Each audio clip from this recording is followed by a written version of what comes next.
मैंने किसी को बोला कि आप उनको बुला के नीचे ले आओ, यहाँ पे सब लेडीज हम लड़कियां बैठी है, उनको अच्छा लगेगा, ऊपर शायद ऑकवर्ड लग सकता है। कोर्ट वकील यही डिप्रेशन की दवाई खाना ये सब ले लेके मैं गारंटीड थी कि मैं सिर्फ उसके साथ ही मेरी ऐसी कंडीशन कैसे है। हाय गाइस, कैसे हैं आप सब? आई होप आप सब अच्छे होंगे। मैं बस ठीक होने की कोशिश कर रही हूँ। बहुत दिनों के बाद आज मैं ये वीडियो शूट कर रही हूँ गाइस। काफ़ी दिनों से अगेन मैं डाउन टू बेड थी। बेसिक एक्टिविटीज़ मेरी रहती है जैसे नहाना, खाना पीना और थोड़े से बेसिक घर की साफ़ सफाई करना, तो वो ही रूटीन रहता है। और बाकी आज मैं आप लोगों के साथ शेयर करने जा रही हूँ मेरी ननंद के बारे में, मेरी सिस्टर इन लॉ के बारे में, कि उस एक बंदी ने कैसे मेरी ज़िंदगी में बिना किसी मतलब के, बिना किसी जान पहचान के, बिना किसी बातचीत के, सिर्फ और सिर्फ वो चाहती थी कि अपने भाई की शादी ना हो, और उसका बाप हाथ धो के पीछे पड़ा था जैसे कोई लपंडर और जैसे वल्गर लपंडर लंपट आदमी किसी लड़की के पीछे पड़ जाता है ना, वैसे मेरा ससुर मेरे पीछे पड़ गया था। जैसे उसको खुद को चाहिए शादी करने के लिए, मेरा हस्बैंड जो है वो हर जगह मेरे ससुर को आगे करता है, जैसे शादी मेरी उससे हुई है। मेरी ननंद की बात कर रही थी गाइस। तो अभी मैं एक्चुअली है ना, आज मैंने थोड़ा सा एक सेकंड सो गाइस, मैं बता रही थी आपको कि आज एक्चुअली मुझे अभी मैं 40+ हूँ, ठीक है।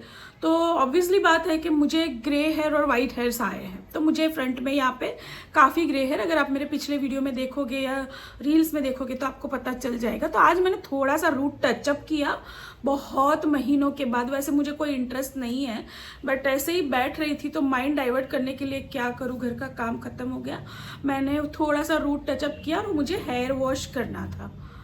मैं सुबह हॉस्पिटल जाके आई तो मुझे नहाना था, हेयर वॉश कर लेना था, तो मैंने थोड़ा सा रूट टचअप किया और हेयर वॉश किया। अब मैं आपको बताती हूँ कि मेरी ऐसी कंडीशन कैसे है। देख, तो जब भी मैं हेयर वॉश करती आई हूँ ना, वैसे तो ज़्यादा है, यहाँ पे 16 साल हो रहे, वहाँ पे मैं थी तब से, शुरू से जब भी मैं वहाँ हेयर वॉश करती थी, आप समझिए कि 20 या 21 साल की बच्ची, मेरी शादी कर दी गई। ऐसे राज्य में, ऐसे स्टेट में मुझे भेजा गया जहाँ पे मेरे स्टेट का मेरे आसपास कोई बंदा नहीं है, मैं किसी से बात नहीं कर सकती हूँ। मैं सिर्फ और सिर्फ डिपेंड हूँ मेरे हस्बैंड के ऊपर। मेरे फादर इन लॉ की गारंटीड थी कि मैं सिर्फ उसके साथ ही खुश रह सकती हूँ, ये बोल के उसने शादी की थी। अब बहुत बेसिक सी बात है, आप लोग नहाओगे डेली, नहाएंगे, लेडी है लड़की है तो सादा ही होता है, उस मतलब रूटीन है ना नहाना, तो बिल्कुल बेसिक सी कॉमन सी बात है। तो मैं हेयर वॉश करती हूँ। मुझे लेके गए थे मैसूर वाले घर में, मैसूर वाले घर में मुझे ले जाके रखा। खैर मेरे वहाँ पे हम गए, वो भी बहुत पेनफुल जर्नी थी, बट मेरे पास तो कोई ऑप्शन था नहीं। मुझे जो बोलते थे मुझे वही सच लगता था, वही मेरी दुनिया बन जाती थी। मैं इतनी इनोसेंट थी, मैं कोई सवाल जवाब कुछ नहीं करती थी। कुछ करती तो मुझे इतना मारा पीटा जाता कि मैं दूसरी बार वो शब्द भूल ही जाती। नहाती थी ना वहाँ मैसूर कर्नाटक, आप देखना टेम्परेचर काफ़ी कूल होता है, कोल्ड होता है वहाँ पे, तो बहुत कम गर्मी होती है।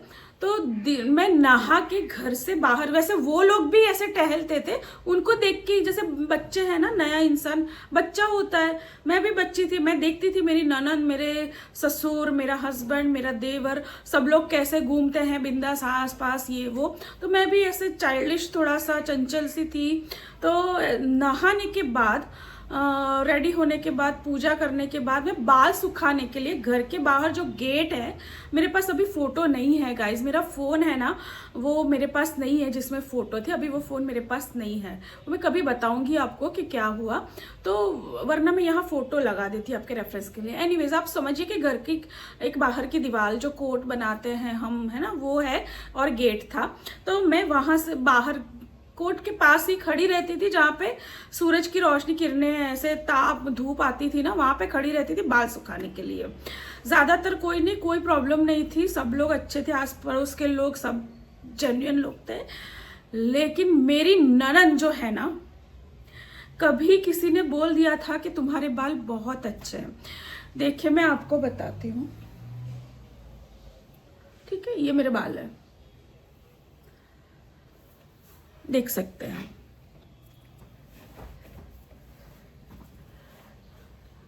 अभी बहुत थिनिंग हो गई है क्योंकि एज का काम करते हैं, प्लस मैं 16 साल से ये भूख से मैं तड़प रही हूँ। मैंने 7-8 साल तो मैं बहुत तड़पी हूँ यहाँ पे आने के बाद, क्योंकि वकीलों ने कुछ खाने के लिए भी नहीं छोड़ते थे, ठीक है। फिर अभी मेरे मेडिसिन डॉक्टर कोर्ट वकील, मेडिसिन डॉक्टर कोर्ट वकील, यही डिप्रेशन की दवाई खाना, ये सब ले लेके मेरे बाल काफ़ी थिन हो गए और ये काफ़ी वो है। देखिए मैंने कोई कंडीशनर कुछ मैं यूज़ नहीं करती हूँ, मेरे पास अभी फ़िलहाल वैसे कोई पैसे भी नहीं होते कि मैं एक्स्ट्रा कुछ कर सकूं।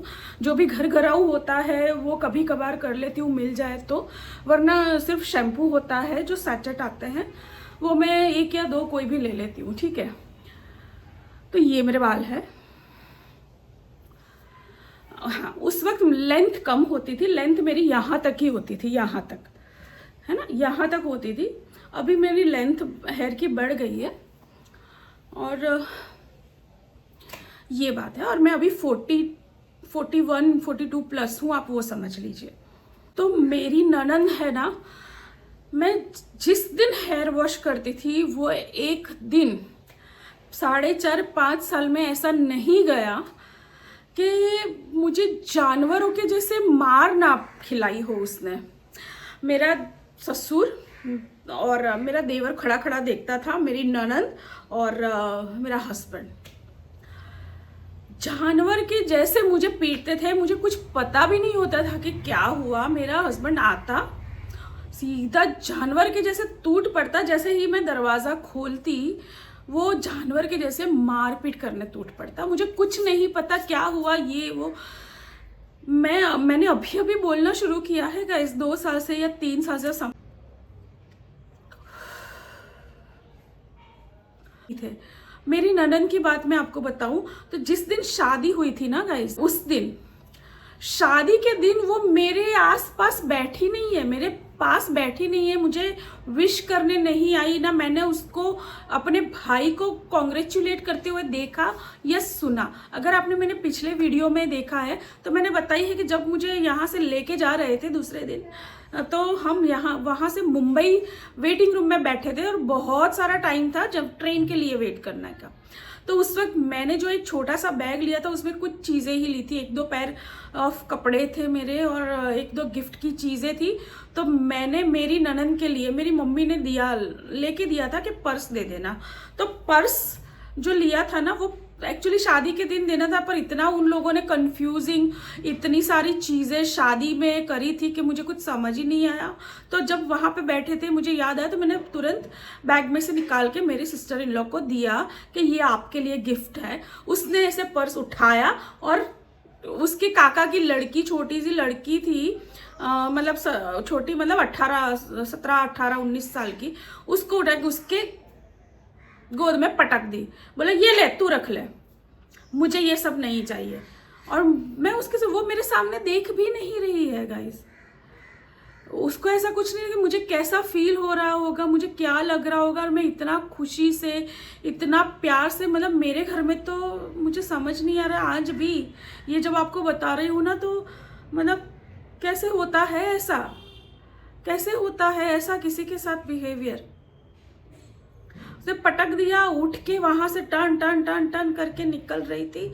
मेरे से बड़ी है वो, शायद 4 साल ऐसा कुछ बड़ी है, 4 या 5 साल। और मैं घर में सबसे छोटी और सबसे प्यारी थी। मुझे सबसे छोटा सब लोग हाथ में रखते थे, तो मैंने तो ऊपर से है ना जिद करना, मांगना, ऐसे छोटे बच्चे कैसे करते हैं वो ही सीखा था। और मेरा हस्बैंड बड़ा था तो मुझे बड़ा होना आता ही नहीं था, मुझे कभी होना ही नहीं है। आज भी अगर कोई बोले तो मुझे बड़ा नहीं होना है, मुझे छोटा रहना है, मुझे छोटा होना अच्छा लगता है।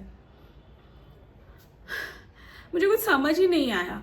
दूसरी बात मैं आपको एक बताऊँ, एक और इंसिडेंट है। एंगेजमेंट के दिन जब वो लोग आए थे, कुछ 2 या 3 घंटे के लिए आए थे गिन के, उसमें मेरा हस्बैंड जो है ना एंगेजमेंट के लिए शायद 1 या 1.5 घंटे था, वो भी सब लोग टाइम पे लेके आए।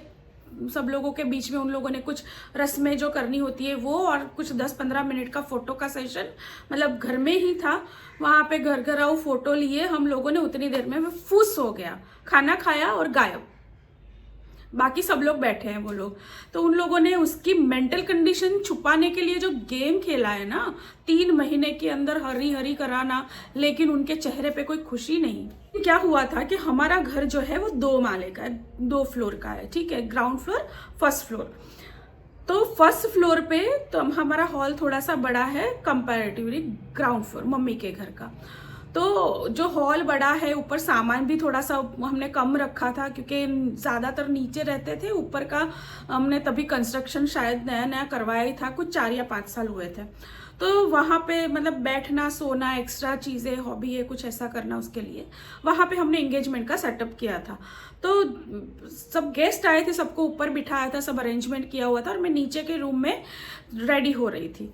उस वक्त मेरी मम्मी बोल रही है, मेरे बाकी लोग, कि ऊपर सब जेंट्स बैठे हैं, मेरी सिस्टर इन लॉ, मेरी ननद जो है वो अकेली बैठी होगी, उसको थोड़ा सा अजीब ऑकवर्ड लग रहा होगा, तो आप उसको बुला लो। और मैंने किसी को बोला कि आप उनको बुला के नीचे ले आओ, यहाँ पे सब लेडीज, हम लड़कियां बैठी है, उनको अच्छा लगेगा, ऊपर शायद ऑकवर्ड लग सकता है, ठीक है। जैसे ही पता चला वो आ गई है, हमने उसको नीचे बुलाया। पता है क्या करती है, 150 लोग होंगे, और लेडीज भी काफ़ी थी, सब लोग गेस्ट थे।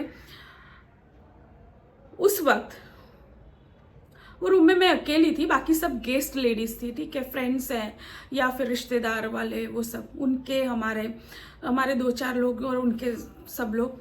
नीचे आके सीधा मुझ पे चिल्लाती है, क्या है, क्यों बुलाया, मतलब हमारी गुजराती लैंग्वेज में एकदम ऐसे बोलते हैं ना, तोछड़ा बिहेवियर, एक बिल्कुल एरोगेंस बिहेवियर, बिल्कुल ऐसे लताड़ने की टोन थी उसकी। सूच है अहिया केम बोलायू मैंने, ऐसे। मुझे तभी भी नहीं समझ आया क्योंकि ये बिहेवियर हमने देखा सुना ही नहीं कहीं भी। हमने बोला कि आपको ऊपर ऑकवर्ड लग रहा होगा, आप प्लीज आके यहाँ पे बैठ सकते हैं। मेरी मम्मी ने इतना प्यार से उसको बिठाया, उसको नाश्ता दिया, पानी दिया, शरबत दिया, सब कुछ किया, और उसने मुंह से आज तक मुझे या मेरे किसी भी परिवार वाल को, ना मेरे किसी भी फैमिली, मेरी मम्मी की फैमिली में भी किसी को भी कैसे हो नहीं पूछा है गाइस, नहीं पूछा है। इतनी घमंडी औरत है वो, घटिया औरत। और उसने जब भी हम शादी के बाद मैं और मेरा हस्बैंड बाहर जाते थे ना, तो उसके साथ झगड़ा करती थी वो। मैं जब भी नए कपड़े पहनूं और रेडी हो, तो उस दिन पक्का है कि मैं पूरी रात पीटूंगी। मैं जब भी रेडी होती थी, अब मैं जब समझ सकती हूँ 20 साल की थी शायद, मेरा 21st रनिंग हो गया था, क्योंकि एंगेजमेंट के बाद मेरी जो बर्थडे आई थी उसमें मेरे 20 कंप्लीट हुए और मैं 21 में थी शायद, ठीक है। तो रेडी होती थी, कितना उत्साह होता है, नई नई शादी हुई है, मैं वहाँ पे सिर्फ मेरे हस्बैंड के लिए हूँ। मैं अगर वो बोलता ना कि तुम तैयार हो जाओ, हम बाहर जाएंगे, मैं इतना खुश हो जाती थी, इतना ब्लश हो जाती थी, मेरा चेहरा पूरा खिल उठता था, मैं जी जान लगा के रेडी होती थी। क्योंकि जब से होश संभाला था, सपने देखे थे शादी के, और जब शादी करने आए तो वो एक इंसान के नाम पे सब सपने हो गए, है ना। तो मैं वो जिंदगी जी रही थी। लेकिन जब भी मैं रेडी होती थी, मेरा हस्बैंड वैसे पहले देख के इतना खुश हो जाता कि बहुत खुश हो जाता, और बाहर वो सब कुछ भूल जाता, चलो सब कुछ ठीक है।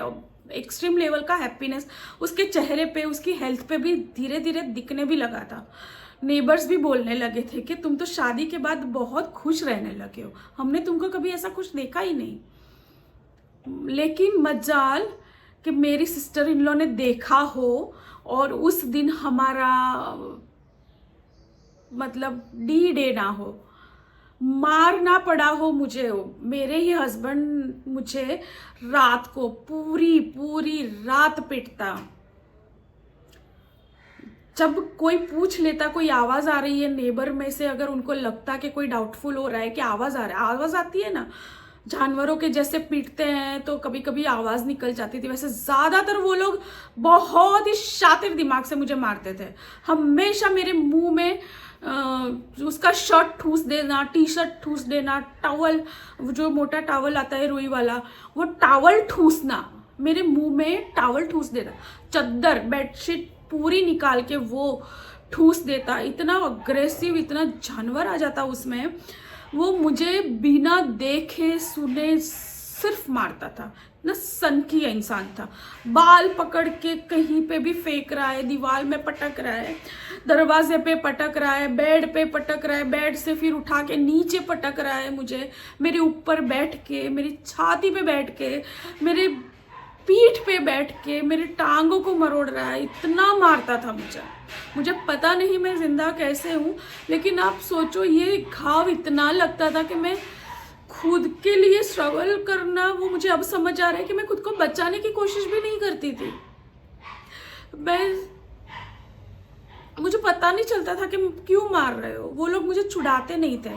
मेरी सिस्टर इन लोग फ़ोन करती है, जब मुझे मारते पीटते मैं रोती या मेरी चीख निकल जाती ना, तो उसके दोस्तों को वो फ़ोन करती थी और बोलती थी कि देख उसको पीट रहे हैं, चीखें सुन। ऐसे उसके दोस्तों को फ़ोन करके मेरी चीखें सुनाती और वो लोग खुश होते, इतनी खुश होती वो। मेरा देवर, मेरा फादर इन लॉ, मेरा ससुर, मुझे बोलना भी नहीं अच्छा लगता कि वो मेरा ससुर है, कि वो लोग मेरे कुछ है अभी, वो लोग देखते उसको उकसाते। मेरी ननंद बोलती मार उसको, चीख निकल रही है, सब लोग सुनेंगे तो हमारे घर की इज्जत का क्या होगा, मुंह में ठूस उसके, उसका मुंह बंद कर। ऐसे ये औरत चाहती ही नहीं थी कि उसके भाई की शादी हो, क्योंकि घर में सबसे दिमाग वाला जो था ना, ये सन की इंसान, वो जितना झूठ कॉन्फिडेंसली बोल रहता है, वो एकदम भेड़िया बन जाता है। और उसका दिमाग झूठ बोलने में इतना एक्टिव है कि उसको सोचने की जरूरत नहीं पड़ती। अगर आप उसको कुछ भी बोलो तो मुंह में झूठ तैयार होता है, एकदम से उसका झूठ। आप शॉक हो जाओगे कि ये कब हुआ, ये कब बोला, ये कैसे हो सकता है। मैं आज तक वो शॉक में हूं जब वो बोलता था कि उसने क्या बोला था सबको, आज भी। और कोई रिग्रेट नहीं, कोई शर्म नहीं, कोई डर नहीं, कोई लेटर थॉट आया हो उसका, आज तक मैंने कभी वो भी नहीं देखा। इसको ही बोलते हैं नार्सिसिस्ट गाइस। वो आपको ही गिल्टी कराएगा कि तुमने किया, तुम्हारी वजह से हुआ। जबकि मैं उन लोगों की लैंग्वेज भी नहीं बोल सकती थी। वो लोग सब कन्नड़ा में बात करते थे। मेरी सिस्टर इन लॉ है ना, वो जब भड़काती थी जोर जोर से, उसका एटीट्यूड, उसको बिल्कुल शर्म नहीं कि मेरे सामने ही भड़काएगी। और मुझे पता तो चलता है ना उसके टोन से, उसके बिहेवियर से, ये सब। तो मैं क्या सोचूंगी। मेरे सबसे फ़ोन कट करवा दिए थे, तो वो लोग वो तरफ से सिक्योर थे। घर में लैंडलाइन थी, वो कटवा दी थी। जब मैं गई तो उन लोगों ने वो लैंडलाइन भी कटवा दी। फिर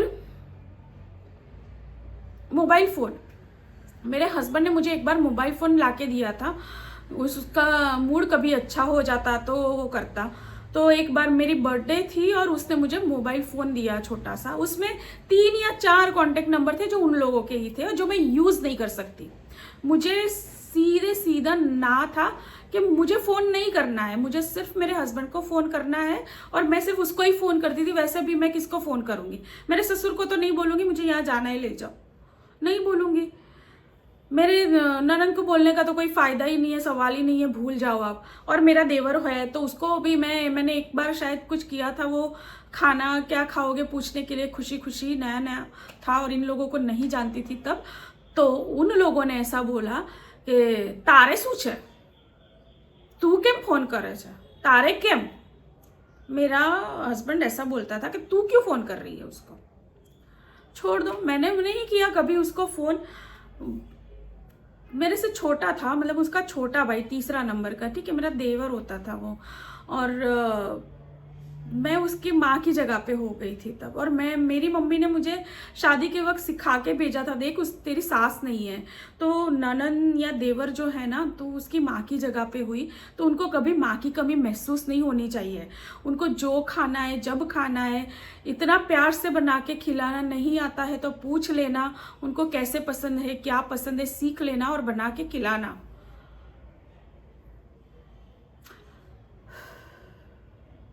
बातें बहुत लंबी है गाइस, मैं नेक्स्ट वीडियो में बताऊंगी। वीडियो काफ़ी लंबा हो चुका है अभी, और आप देख रहे हैं कि मेरी नर्वस सिस्टम पूरी वेन्स अभी तक वो सब चीज़ों में ही लूप में फंसी हुई है, इसलिए।